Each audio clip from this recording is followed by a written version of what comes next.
스코틀랜드 장로교회 목사인 윌리엄 시밍턴에게 예수 그리스도의 중보적 통치에 대해 배우기 위해 오신 여러분을 환영합니다.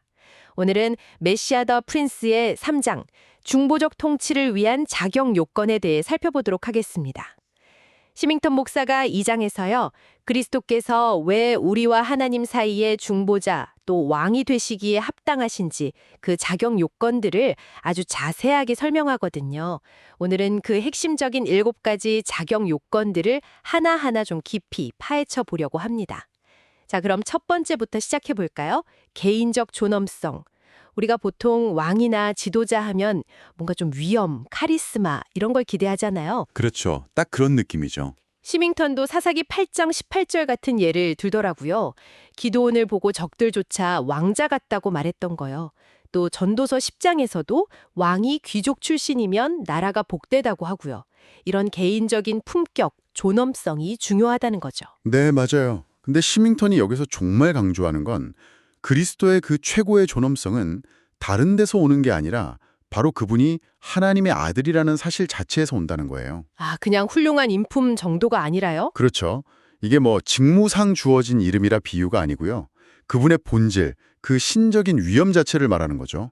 그래서 요한복음 5장 18절 보면 당시 지도자들이 예수님이 스스로를 하나님의 아들이라고 하니까 신성모독이라고 막 죽이려고 했잖아요. 네, 그랬죠. 그게 바로 예수님이 자신을 하나님과 동등하게 여기셨다고 그들이 이해했기 때문이에요.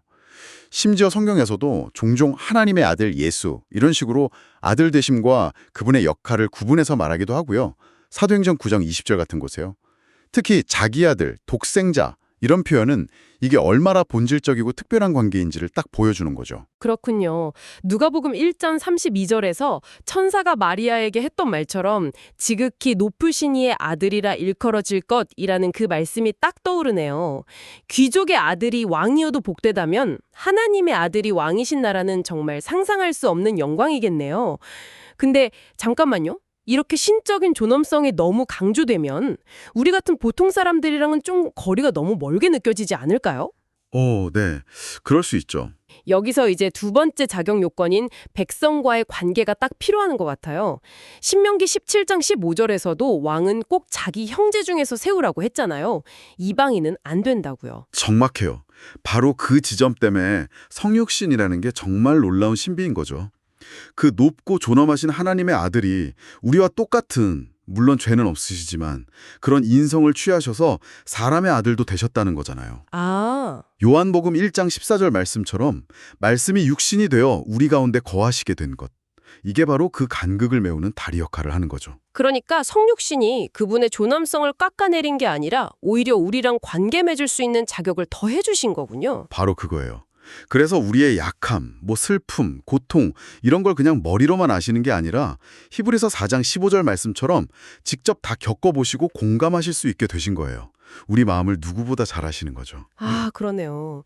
시밍턴이 사무엘하 19장에서 유다 사람들이 다윗 왕 보고 왕은 우리의 종친이다 이렇게 혈연 관계를 강조했던 걸 예로 들던데 딱 그런 느낌이네요. 네, 맞아요. 우리 왕이 우리와 같은 살고 피를 가지셨으니까 우리가 좀 더 담대하게 나아갈 수 있다는 거죠. 존엄하시면서도 동시에 가까우신 분이라니 참 놀랍습니다. 자, 그럼 세 번째 자격 요건, 지식과 지혜로 넘어가 볼까요? 이건 뭐 지도자에게 너무 당연한 거 아닌가요?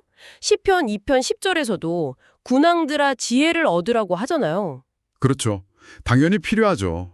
근데 여기서 시민턴은 좀 더 구체적으로 들어가요. 그냥 똑똑하다 이게 아니라 통치에 필요한 특정한 지식이 있다는 거죠. 어떤 지식들이죠? 뭐 예를 들면 통치의 원리, 그러니까 정의롭게 다스리는 방법 같은 거요. 그리고 왕국의 법, 또 백성들의 상태나 필요, 심지어 마음속까지 아는 지식. 마지막으로는 적과 동맹에 대한 지식까지요. 와, 정말 포괄적이네요. 네. 근데 그리스도는 이 모든 걸 다 가지고 계시다는 거예요. 그분이 임마누엘, 하나님이 우리와 함께 계신다는 뜻이잖아요. 그러니까 통치 원리도 아시고, 율법도 직접 만드셨고, 또 지키셨으니 법도 아시고, 요한복음 2장 25절 보면 사람 속에 있는 것까지 다 아신다고 하니까 백성들 상태는 말할 것도 없고요. 영적인 세계에 대해서도 완벽히 아시죠. 지식뿐 아니라 지혜도 중요하다고 하셨죠. 아는 것과 그걸 잘 사용하는 건 또 다른 문제니까요. 맞습니다. 여기서 지혜는 단순히 아는 걸 넘어서서 미래를 내다보고 가장 좋은 계획을 세우고 그걸 또 효과적으로 실행하는 능력까지 포함하는 거예요. 디모데전서 1장 17절에 나오는 홀로 하나이신 지혜로우신 하나님이라는 표현처럼요. 아, 계획하고 실행하는 능력. 네, 그분의 이해는 끝이 없으시니까 왕국의 발전과 백성의 행복을 위한 최선의 길을 아시고 그대로 행하실 수 있는 거죠. 어떤 예상치 못한 일도 그분께는 놀라운 일이 아니고 심지어는 악한 세력의 방해조차도 선으로 바꾸시는 그런 놀라운 지혜를 가지셨어요. 그러니 그분의 통치에는 실수가 없는 거죠. 존엄성, 관계, 지식과 지혜. 정말 대단한데요. 근데 이 모든 게 있어도 이걸 실제로 펼쳐낼 힘, 즉 능력이 없으면 안 되겠죠? 이게 네 번째 자격 요건이네요. 그렇죠. 아무리 계획이 좋아도 실행할 힘이 없으면 소용없으니까요. 다니엘 2장 20절에서도 지혜와 능력이 그에게 있다고 했잖아요.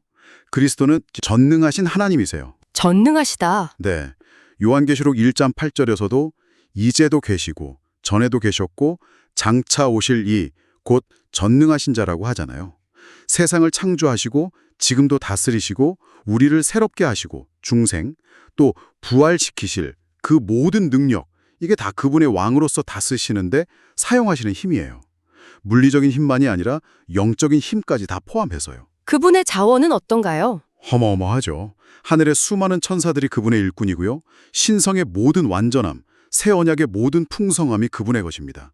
자연 만물, 심지어 타락한 영들까지도 다 그분의 통제 아래에 있어요.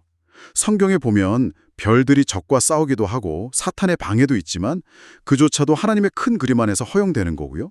필요하면 마태복음 26장 말씀처럼 12군단도 넘는 천사를 부르실 수 있는 분이시죠. 와, 정말 그 능력 앞에서는 어떤 계획도 실패할 수가 없겠네요. 시편 110편 3절에 주의 권능의 날에 주의 백성이 즐거이 헌신한다는 말씀이 딱 와닿습니다.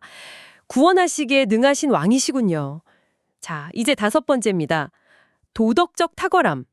이게 없으면 앞서 말한 존엄성이나 지혜, 능력이 오히려 위험하게 쓰일 수도 있겠는데요? 네, 아주 정확한 지적이세요. 존엄성이 교만으로, 지혜가 교활함으로, 능력이 파괴력으로 변질될 수 있으니까요. 그래서 사무엘하 23장 3절에서 공의로 다스리는 자, 하나님을 경외함으로 다스리는 자라고 했잖아요. 올바른 의도, 공정한 통치, 그리고 본이 되는 삶, 이게 다 도덕적 탁월함에 들어가는 거죠. 그리스도 안에서는 이게 완벽하다는 거죠? 네, 시편 45편 6절, 주의 나라의 규는 공평한 규. 또 요한계시록 15장 3절, 만국의 왕이시여 주의 길이 의롭고 참되십니다. 그분의 모든 계획과 행동은 오직 백성의 유익과 하나님의 영광을 위한 순수한 동기에서 나와요. 인간 왕들에게서 모이는 사리사욕이나 편애 같은 게 전혀 없으신 거죠. 그리고 그 과정과 결과 모두가 완벽하게 공정하고 의로워요. 어떤 개인이나 집단도 그분의 통치 아래서는 억울하게 희생되지 않아요. 모든 명령과 심판이 완전한 정의에 근거하기 때문에 우리가 기꺼이 순종할 수 있는 거고요. 아, 그리고 통치자 자신의 삶이 모범이 되어야 한다는 점. 이것도 중요하죠. 그렇죠. 사무엘이 백성들 앞에서 내가 누구 것을 빼앗거나 속인 적 있느냐, 사무엘상 12장 3절 이렇게 당당하게 물었던 것처럼 예수님은 정말 흠 하나 없는 완전한 삶을 사셨잖아요. 네, 맞아요. 모든 율법을 다 지키셨고 그래서 원수들 앞에서조차 요한복음 8장 46절처럼 너희 중에 누가 나에게서 죄를 찾아낼 수 있느냐 이렇게 담대하게 말씀하실 수 있었던 거죠. 정말 완벽한 도덕성을 가지신 분이네요. 여섯 번째는 좀 의외일 수도 있겠어요. 온유한 성품이랍니다. 능력 있고 공의롭기만 하면 좀 차갑게 느껴질 수도 있는데 이게 왜 필요할까요? 신밍턴은 그것만으로는 결함이라고 봤어요. 잠언 20장 28절에도 왕은 인자와 진리로 스스로를 보호하고 그의 왕위도 인자함으로 굳게 선다고 되어 있거든요. 그러니까 긍휼, 자비, 은혜 같은 부드러운 성품도 반드시 필요하다는 거죠. 그럼 그리스도에게는 이 두 가지, 공의와 온유함이 다 있다는 건가요? 네, 그게 정말 놀라운 점이에요. 이 두 가지가 전혀 충돌하지 않고 완벽하게 조화를 이룬다는 거죠.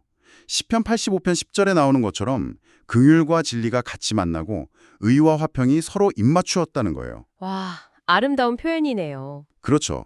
시편 45편에서도 보면 그분은 의를 사랑하고 악을 미워하시지만 동시에 그 옷에서는 은혜의 향기가 난다고 하고요. 스가랴 9장 9절에서는 시온의 왕이 공의로우시며 구원을 베푸시며 겸손하여서 나귀를 타신다고 예언했잖아요. 그분은 잘 모르고 길 잃은 사람들을 불쌍히 여기시고 죄 짓고 반역하는 자들도 오래 참고 기다려주세요. 가장 자격 없는 죄인에게도 용서와 구원의 길을 열어주시는 분이죠. 그리고 자기 백성에게는 아낌없이 좋은 것을 부어주시는 분이고요. 시편 72편에 나오는 이상적인 왕의 모습 있잖아요. 가난하고 궁핍한 자를 건지고 억압에서 구원하고 그 통치 아래 평화가 넘치는 모습.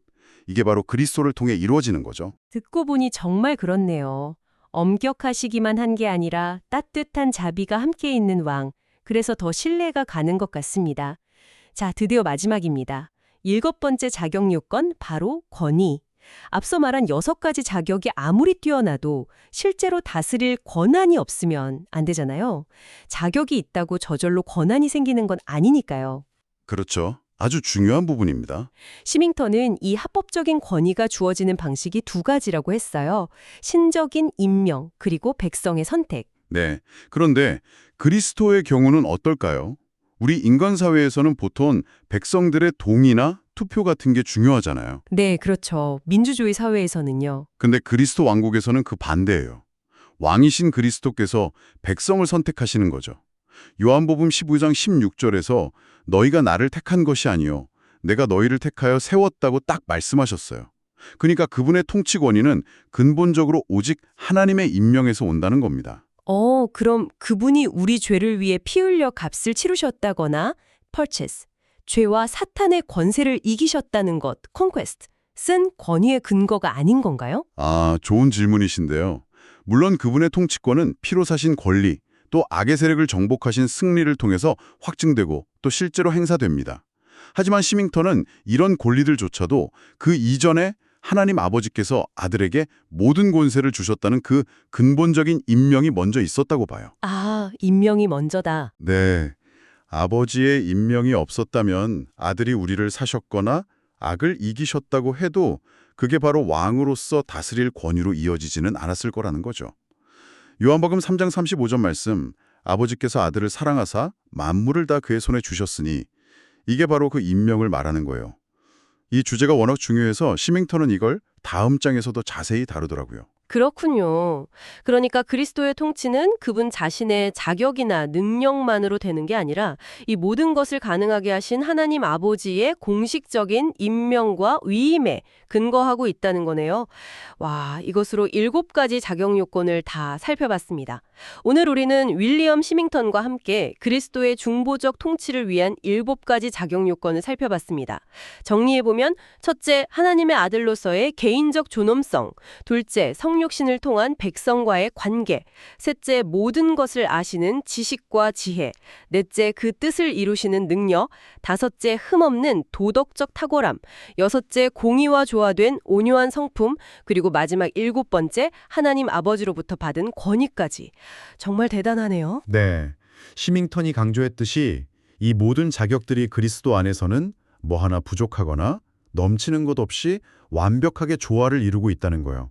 정말 필요한 건 다 있고 불필요한 건 하나도 없고 각 요소들이 완벽한 비율로 아름다운 전체를 이루는 거죠. 존엄하시지만 다가갈 수 있고 지혜로우시면서 능력도 있으시고 공의로우시면서 동시에 한없이 자비로우신 왕.